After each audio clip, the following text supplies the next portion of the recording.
Sa buong mundo, ito ang balita.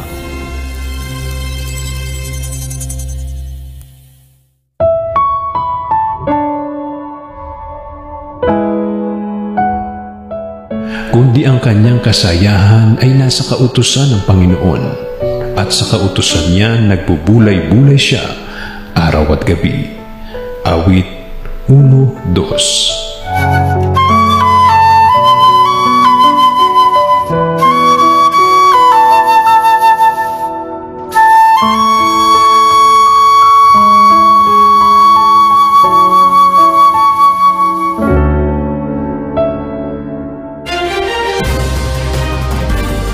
Yan po ang naging kabuuan ng ating balitaan ngayong araw ng Sabado. Aming inilahad ng buong katapatan kung paano namin nasaksihan.